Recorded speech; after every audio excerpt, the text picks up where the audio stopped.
Un véhicule électrique en moins de 30 minutes pour aussi peu que 5 $. Ça pourrait bientôt devenir une réalité au centre-ville de Montréal.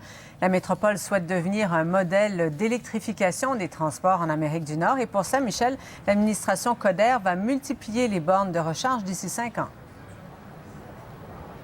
Oui, il y a déjà près de 4000 véhicules électriques dans la région de Montréal, mais dans les rues du centre-ville, on retrouve seulement 2 endroits où on a des bornes comme celle-ci pour recharger les véhicules, donc nettement insuffisant. Donc, on a un programme pour augmenter le nombre de bornes progressivement dans les prochaines années. On vise 1000 bornes en 2020. Il y a environ 800 bornes de recharge publique pour les 7300 voitures électriques du Québec. Mais la Ville de Montréal n'en a actuellement que 46, dont seulement 4 sur les rues. Le maire Coderre est prêt à peser sur l'accélérateur pour atteindre 1000 bornes en 2020.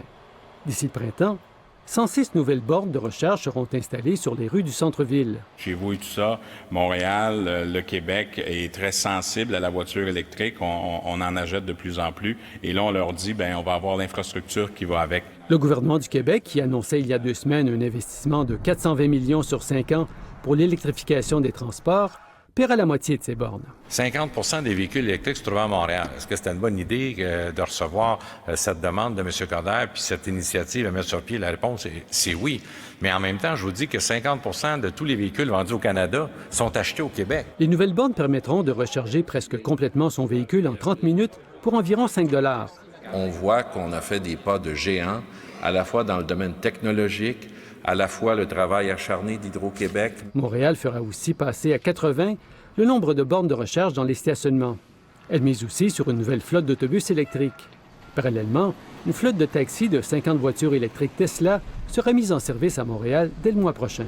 On ne peut pas parler de réduction de gaz à effet de serre sans avoir une stratégie en matière de transport. Et nous, on a choisi le type d'environnement dans lequel on veut vivre. Et l'électrification, pour moi, c'est une priorité. L'électrification des transports aura certes un impact positif sur les émissions de gaz à effet de serre, mais remplacer les voitures à essence par des voitures électriques ne réglera pas les problèmes de circulation dans la métropole. Ici Michel Marcelet, Radio-Canada, Montréal.